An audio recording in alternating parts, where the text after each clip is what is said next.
Good morning everyone and welcome to the LAI Public Libraries Online Conference 2020. Naturally we'd much prefer to meet you all live, but unfortunately due to COVID-19 all our talks for our conference this year are virtual. Still, we have a wonderful lineup of speakers for you. Our overall theme for the conference is A World in Change, Libraries Survive and Thrive, and it runs from November 2020 to April 2021. We have various subheadings for the different sessions. Number 1, books, the simple bare necessities, forget about your worries and strife, and that's a quote from Baloo in the Jungle Book. Number 2, uncertain times, the reading bug is here to stay. Number 3, well-being, mindfulness and resilience.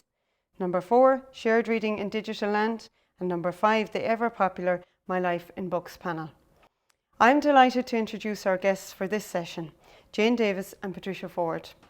Jane Davis is the founder and director of the Reader Organisation, a national charity which helps to bring about a reading revolution so that everyone can experience and enjoy great literature, which they believe is a tool for helping humans survive and live well. Getting into reading groups are the main outreach activity of the Reading Organisation. These sessions bring people together and bring books to life. Jane Davis was elected to the Ashoka Fellowship in 2012, and in their introduction she was described in the following way. Jane Davis is changing the way people relate to literature, to each other and to themselves through a shared reading model called Get Into Reading, which brings small groups together on a weekly basis to read books and poems aloud. Her insight and approach to reading is that it can be used as a therapeutic tool to help people to articulate their feelings, thoughts and life experiences. Through the Get Into Reading model, Jane is redefining the value of literature and the role that reading aloud can play in improving mental health, community and well-being. Our moderator for today is Patricia Ford. She's well known in many libraries but has been a particularly good friend to Galway public libraries over the years. She has lived in Galway all her life and she says it's her favourite city in the world. She's an author of books for children of all ages. Her novel, The Wordsmith, was published to great critical acclaim in 2015 and she has recently published a sequel entitled Mother Tongue.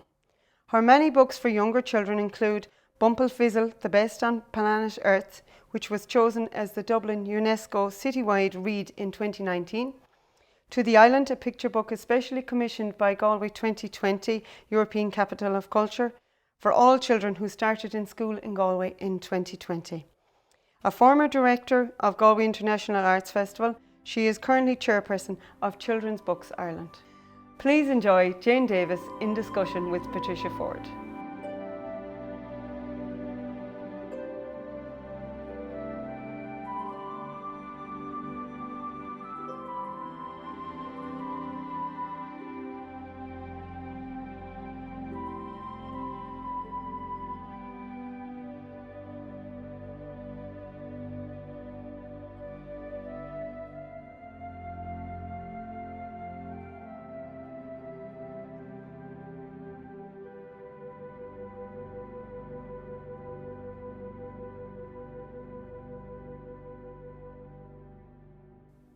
Hello and welcome to the LAI Public Libraries Online Conference 2020.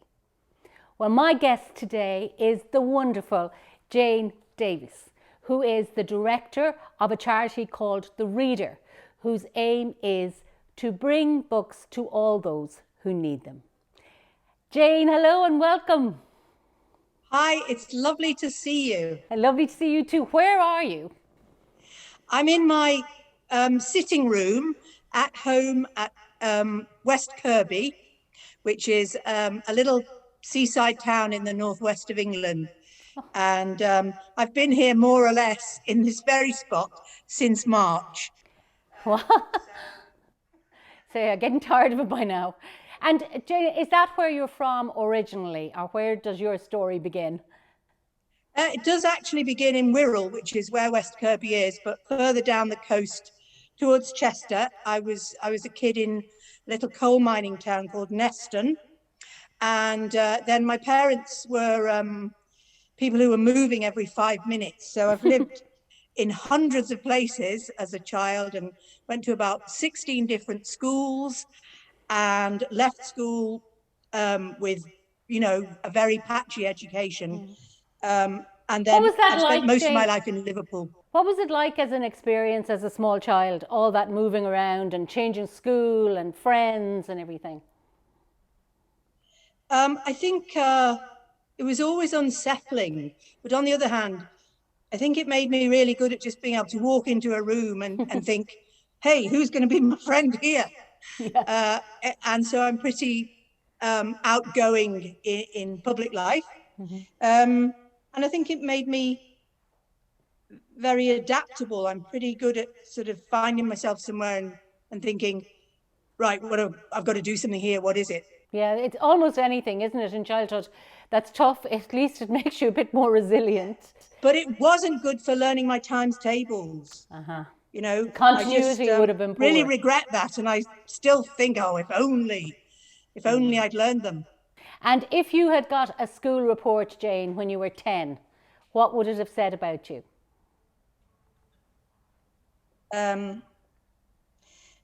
It would have said I was a very keen reader and loves writing, a bit dreamy, and I think probably at 10, relatively well behaved, keen to please.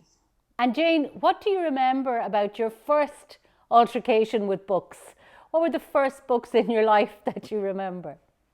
Oh, really clearly remember 3 childhood books, which I got each of them for Christmas. I don't know when, but one was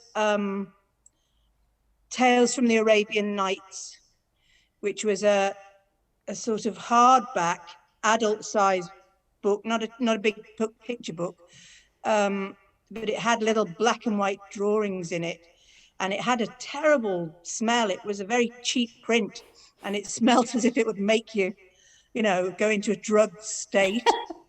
But I absolutely, that was being transported to a very other world. So I loved that one. And The Wind in the Willows. Now I see it really is a book based on what in England we'd call posh people, picnic hampers and boats on the river. But oddly enough, I just sort of thought, there's a world I can go into, and in I went. And the other one was Heidi, which I guess lots of women my age must have loved as kids. So I don't really remember any picture books, or I do remember learning to read at school with Peter and Jane, Mother, Father, and the dog, whose name I think was Pat. Yeah, I remember that too. Yeah, and Mother and Father were very, very different to my mum and dad. But I adored Pat, and I feel I can almost remember learning to, at the moment of kind of realizing I could read it. Yeah, it was like a code, wasn't it? You suddenly realized you could decode it and make sense of it. Yeah, amazing experience. And did someone read to you as a small child, Jane? Can you remember that? I don't remember that at all. It's possible that it did. Mum might have done that. I don't remember that, but I do remember both of my parents and my granddad, Sid, telling stories and making them up. And they were always really good. Yeah, and it's funny, you mentioned daydreaming, and I think that is such an important thing for children to have time to daydream if they're going to read or write, because it's kind of that space you need, isn't it?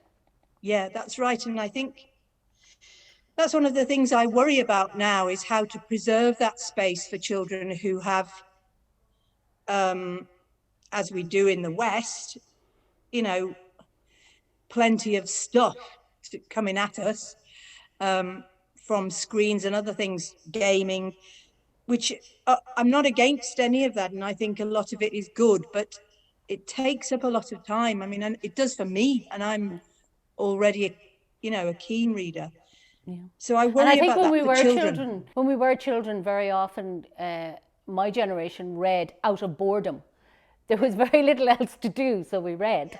And were you a child who went to the library? Did you discover the library at a young age? Yeah. I remember it first in Neston when I must have been very young, and I remember the library desk that the librarian stood behind as being like a kind of pulpit, like a big high wall that they were behind. I suppose that's because I was so little, and it had a lovely atmosphere there, and it looks down over the marshes to the River Dee and to North Wales. And I remember you'd go in one of the rooms of that very small library and see this vista, which always kind of made you go, wow, I don't know whether that connected with the books. I don't remember any books. I must have been under 5, I guess. Yeah. But the library I really remember is Toxteth Library in Liverpool 8, where we were there when I was about 12, 13, 14. And at that point, it was a pretty rundown public library in a poor part of town. But God, I loved it. I loved it. And, I just remember this whole big sort of room full of books and just fantastic. Yeah. It's that whole thing as well, isn't it, about plenty, the generosity of a library. There are plenty of books. And the serendipity of not knowing what you would come across, which I think I was just thinking the other day, is oddly one of the things I like about Twitter is you find things you weren't looking for. Yeah. And I think that's what good secondhand bookshop or first-hand bookshop, but especially secondhand or a library offers us, that feeling of, I came in for something maybe or not, and then I found something else. And that's, I don't know why that's so important, but it's as if it's to do with the place you're describing that you need for creative reading or writing isn't a place where there are a set kind of write this in 1,000 words with a beginning, middle, and an end. It's freer than that. And so I think kind that of finding of things. Isn't it kind of an adventure, like you said, you go into a second-hand shop or a first-hand shop or a library and you're introduced to things that you might never have thought about, and suddenly that becomes the thing you want to read. You want to read everything that author wrote. So it is a kind of an adventure. So would you say, Jane, with all of that, would you say you had a happy childhood? With a lot of that, though, I mean, I had a difficult childhood. Things were pretty tough in our family, and they got worse. So books were important to you books were an important place, yeah. I think the reason Toxteth Library was so important was because by that point things were very unhappy in our family, and yet I could go there. I was the oldest child, oldest of 4. I had a lot of domestic duties, shall we say. I could go there to the library and just be out of that and be in other worlds. That was really, really important, especially when school started going wrong for me. And you did struggle, from what I've read, I think you said you struggled academically, or you ended up not having the greatest results leaving school. I didn't. I struggled to attend. That was one of my problems. And then because we lived in a pretty chaotic setup, so I also struggled to ever do homework or feel like a proper person at school. It was always like someone who's just arriving in the nick of time, just about with their school uniform on. And if that happened, that was a lucky day. And when you were in that phase, the teenage phase of secondary school, were books still your friend then, or had you left all that behind you when you were 12? Oh no, they were still very important to me.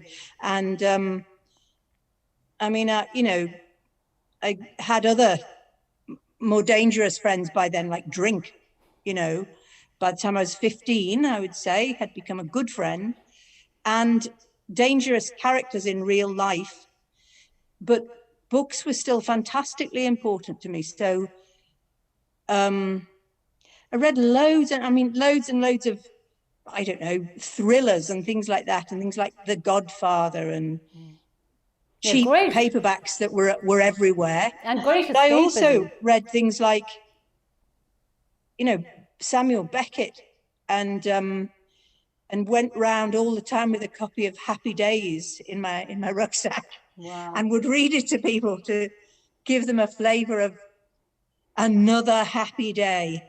I remember Richard Peck, the American children's writer, he said that for many children, the closest they get to an adult voice or adult guidance can be the voice of an author in a book. I think that's really true. But that happened for me more like when I went to university, which is in my 20s. And then I got into sort of serious reading of literature. I felt that it was like, in a weird way, what having parents might be like for other people. There were kindly, wise people who knew a lot of stuff and would talk to you about how you should have behaved and things like that. I'm talking about Thomas Hardy or George Eliot or the complexities of Shakespeare as an undergraduate, and after that into my 20s and 30s. They helped. They helped put my personality together in a, you know, more responsible way. Yeah, I think that's absolutely true. And I think what Richard Peck was talking about as well was that whole idea of kids now with, you know, social media and the peer group, which he was very strong on, you know, that they're the voices they're hearing if they're not reading. So if they do read, they get this other perspective. And that's obviously what happened to you at that age. And what was your first job, Jane? Where did you go? First of all, I'm a bit fascinated of, you know, when you were saying the drink at 15 and you were a bit wild, what made you go to university? Why didn't you run a mile from that? Well, my mum had a pub between when I was 12 and say 16. And so my first job was working in the pub as a barmaid from about the age of about probably, I don't know, 13 or 14. I was behind the bar. And so later on, my first job was as a waitress in a Burney Inn. And then I had quite a few cafe jobs and things like that. And then the reason it changed was because I was married and had a baby by the time I was 19. And my husband and I both wanted to be writers. And I got really fed up because I noticed that while he was in the kitchen typing on the portable Olivetti, I was doing the nappies and so on. I wasn't writing, I was looking after the baby. And so that provoked me to seek women's liberation, which I found downtown in Liverpool in the Women's Centre. And almost everybody I met through women's liberation was a graduate. And my daughter was, I don't know, 2, 3. And I just began to think, I have to have a different life. I can't go on working in cafes for the rest of my life. And so I went and did some O-levels at the community college, which I found very, very tough. I was not a disciplined person. And in the UK, is it easy? Is it a good system if you're 22 or 3 and you want to go back to school or you want to go back into education? Do they make that easy for you? I think it's much harder now. You know, I was one of those lucky people who was still there when there were grants and government grants for attending university. So, you know, I guess that would put me off now, you know, the thought of the debt, but maybe it wouldn't, I don't know. Yeah, but it's certainly probably not as easy as it was, maybe. Yeah, definitely not. So that's really tough, because I think a lot of people do, as I did, kind of come to a bit in their 20s and start to think, hey, shouldn't life be a bit different to this? So Jane, how did we get from that, you being a hard-working undergraduate at university, to you becoming the founder and director of The Reader? I know it starts with a magazine, so maybe take us from there. Well, I started the magazine because I was working in the university as a tutor. I'd probably be age about 40, I guess. So quite a long time had gone by. And I'd been teaching in the university for a long time, part-time. And it seemed like everything I read that was serious about books was as if it was there to show off the critics, rather than try to encourage you to try things that might be too difficult for you. And so I founded the Reader magazine because I wanted a magazine with a voice for the reader in it. And then we started the magazine, had a bit of money to start it from a grant, and then it cost money to have a literary magazine. So we started putting on Readers' Days, where we would, round about 99, 2000, have a day, charge everyone £25 and make a profit out of the day, and then use it to subsidize the magazine. And meeting people on those Readers' Days, 100 people coming to read and talk about books together, I just began to realize there are people here who would never go to courses at the university, but they would go to something else, some other thing, I suppose, in business terms, a gap in the market. And then I was thinking about people like my mum, who by then was dead, and just thinking, if my mum had £25, she would go to the pub. She would not spend it on going to a Reader's Day, though she loved reading. And I began to think about people like her and think, well, they exist. People who might love this, who would never come and never pay, exist. And I want to find them and get them into reading. So that's really where The Reader started, from a kind of sorrow, I think, about my mum being dead, and the loss of what might have been different kinds of joy other than the joy of the pub. Yeah, and I think for those of us who read, a lot of your motivation is from the earliest age, isn't it? The motivation is to share the joy. You think, how are there people who don't read, who don't understand that this is available to us? Yeah. So you went from there to the groups. Yeah. So I started one group in the north end of Birkenhead. What happened with that was, I was thinking, I had this vaguely in mind that to do something like that. And then I was driving into the university to teach Wordsworth. And I pulled up at the traffic lights in Birkenhead by some council houses and saw there were daffodils at the edge of the garden, and saw a gran going up the path and knocking on the door and opening the door, and a woman and baby answered the door, and the babe, as Wordsworth says, leaped up in his mother's arms.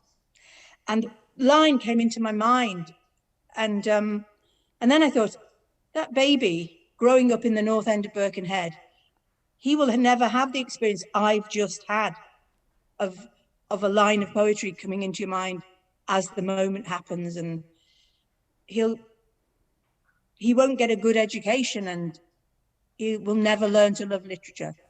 That really, I don't know, is a profound punch in the gut, really, to say, do something. So I started the first group really right there at that traffic lights. There was a community centre. So I went back and had that first group. And then I guess after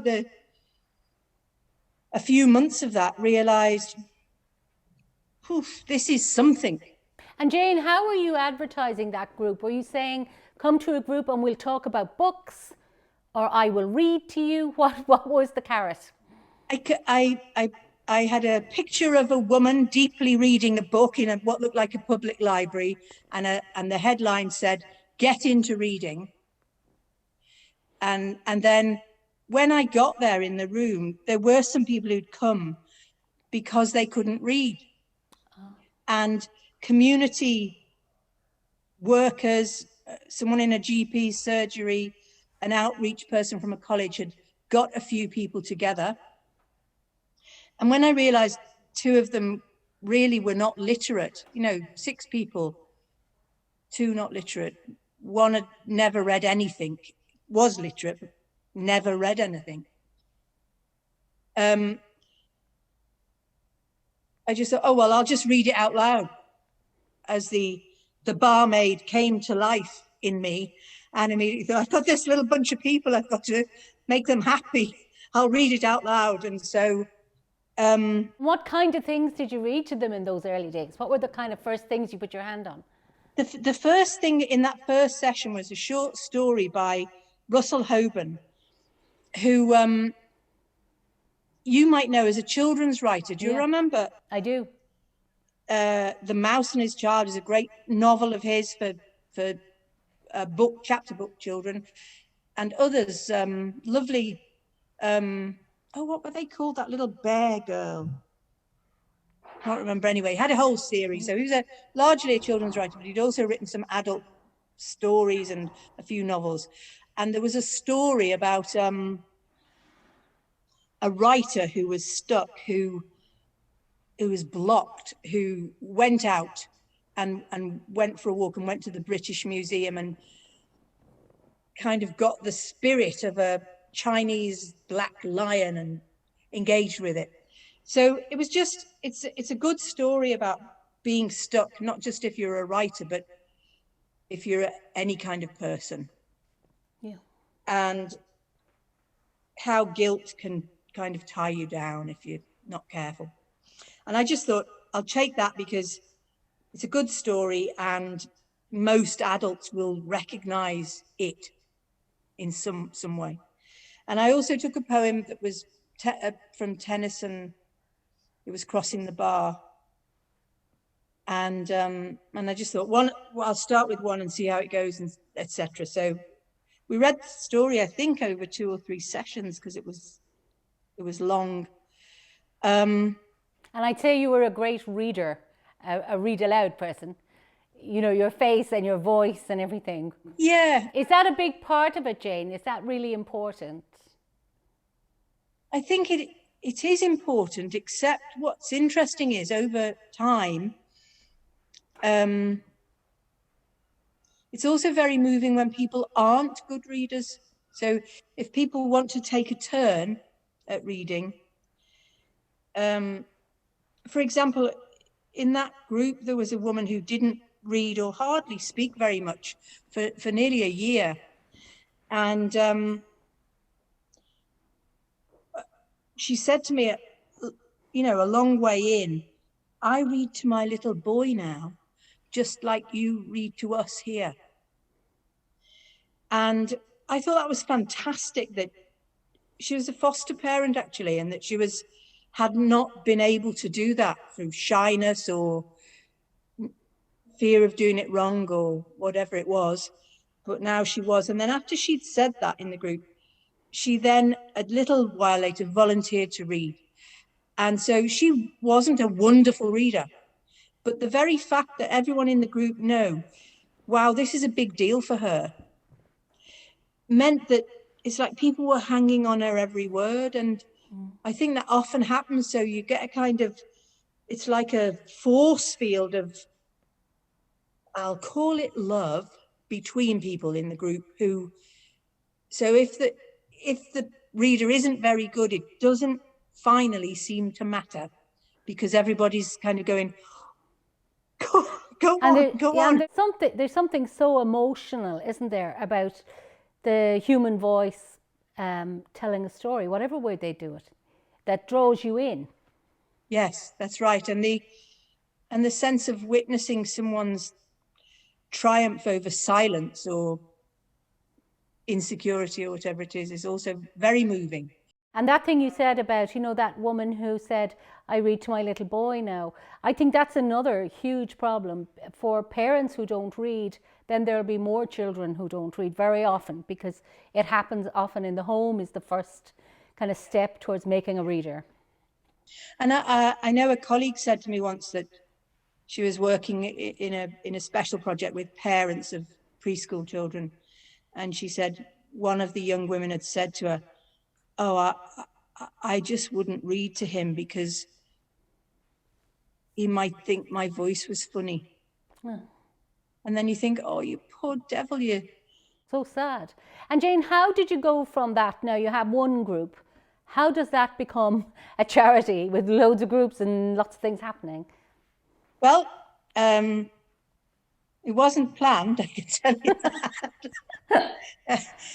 It just happened. Well, it happened because I suppose I had some great people as colleagues early on. I got a grant from Paul Hamlin Foundation for the Libraries Connect Fund, actually, long ago, and was able to employ some colleagues to help me. And they were fantastic. And I think the thing itself was the right thing at the right time. It seemed like people have loved it and do love it. So that made it grow. And you went into extraordinary places.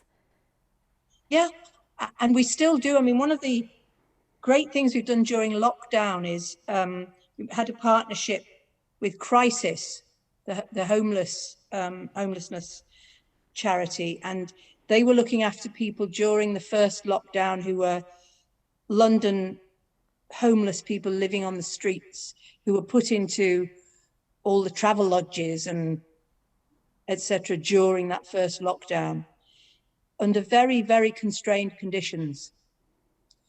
And we made a relationship with them because those hotels have all got phones in. Oh. So we did reading down the phone as an offer, which we couldn't have done if people were still on the street, because most people don't have phones. And you just think that was a beautiful piece of work to say, you're stuck in this room 24 hours a day, you know, with meals being delivered on a tray.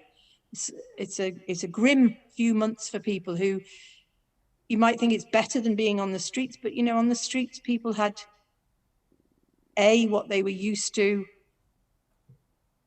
B, the habits of your life on the street and everything, and then suddenly, I won't say, and nearly saying it's like going into prison because of the isolation of it. Yeah, absolutely. So I think the reading was a wonderful piece of work there, and made us think, when this all changes, is there more we can do that's like this? So now we offer that was genius. Community service of reading one-to-one. You know, you're lonely, you're stuck at home, you can, etc. But Jane, that was a genius idea, using the phone. You know, because a lot of people like that won't have a computer, they won't have any way. Did you do stuff as well online, like we're doing now? Did you do? We've got loads online, and if anybody who's watching wants to go and have a poke around on our website at thereader.org and see, you know, we've got a whole timetable of activities every day on Zoom or on Facebook Live, or audio that you can just take what you want from. And there's absolutely tons of it. And I've done some of the Facebook Lives, and that's really nice. It's just like, I read out loud when I'm doing it and talk about it as if I was in the room with you, but because I'm the only talker, people put their comments in, comments float up, yes, and so on, try to respond to them. It's really lovely, really. And I've had people from foreign countries, and you know. Yeah, it has a great reach. I mean, even though we give out about everything being virtual now, but it does have a great reach.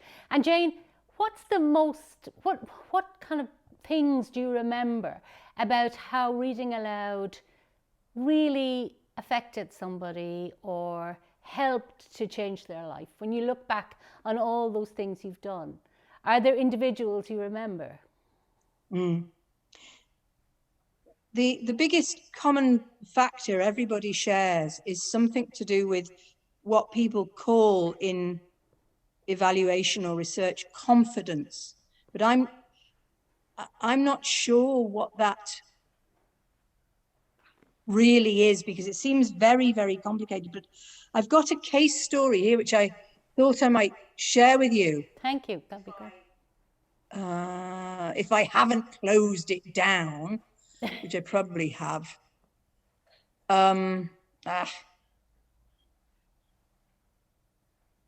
Yeah, I can't see it now, but it was a lady who hadn't been to shared reading before lockdown, and has joined via Zoom. She has very, very bad ill health and extremely isolated. And, you know, she says even over Zoom, that listening and joining in, she says in this little case story about 6 times in 2 pages, my confidence has gone up so much, my confidence. And I've seen that literally hundreds and hundreds of times with people who've felt out of it or not part of. I suppose we get easily out of the habit of being with people. You know, like if you didn't have your job, if you didn't have a family nearby, and I guess that's the biggest thing. So there's a wonderful woman, I'm sorry I can't remember her name. She is one of our volunteers, and we met her at the chronic pain clinic at the Royal Liverpool Hospital, where we've been commissioned to provide shared readings for a long time now, 5 years or more.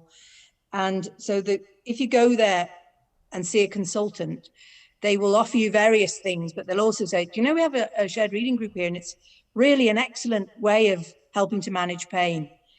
And so she was in that group, and she's, you know, she says reading already was part of her life. She'd been going to become a primary school teacher. She just finished her training when this, I think it's a neurological problem, affected her, and she hasn't been able to work, and she uses a wheelchair and is in pain all the time. So books have always helped me, but coming to the group, it is more than that. And she is now running that group. She didn't just come to it, she runs it. She's built a sort of, I guess, a sense of being and meaning and purpose out of that. There's a lovely film of her, actually, which I'll send a link to, and you'll be able to see her talking about it. So those many such stories, but I guess there's me. Here I am. You know, if you'd seen me when I was 14, you wouldn't have thought I'd be talking to you in Galway. It's brilliant though, isn't it, that books did that for you, and now you're doing so much for other people and for books as well, keeping the whole thing alive. And and I know you have the last thing we chance to talk about is you have a building now, I think, the charity has. Yeah, so this has been a very sad part of the COVID experience, because we opened the building in September last year and had 6 months of it working before we had to shut down in March. And the purpose of the building was... Jane? What is its function? Is that like a centre for people to... It's the International Centre for Shared Reading. So it's a model to show people this is what can happen if you have shared reading all day, every day. Brilliant. It's a place where we can train people. So internationally, we've got partnerships in more than a dozen countries now where sister organizations are building shared reading movements like us. So we have a lot of international visitors. And it's also a local, if you like, centre for community in South Liverpool. Just it's there. It's a building in a park, so lots of people come to the park. And it's big, it's sort of 40 rooms, and we've made a big part of it into public cafe. It's very beautiful. We've done it up. It's been a long haul doing it. Started the mansion project in about 2011. So, you know, it's a long shot. And the idea was somewhere where everybody can find something meaningful to take home, whether that's a knit and natter group, you know, of which we have 3, or whether it's summer eats in the back garden, or Santa's postman trail in the park, which we're doing now as a partnership with Walker Books for families. So you can have a day out and there'll be loads of stuff to do with the book, but you're outside in the park. It sounds like a terrific resource and something your charity so deserves, and you personally so deserve. Well done, and it's been absolutely lovely talking to you, Jane, and inspiring as ever. So I hope we'll see you in person soon in Ireland. Yeah, thanks very much. You're really, welcome. really lovely to see you again and to have a chance for a chat. And you. Hope the conference goes really well. Thank you. So I hope you were as inspired as I was with that chat with Jane Davis. And what a lovely way to leave it at that.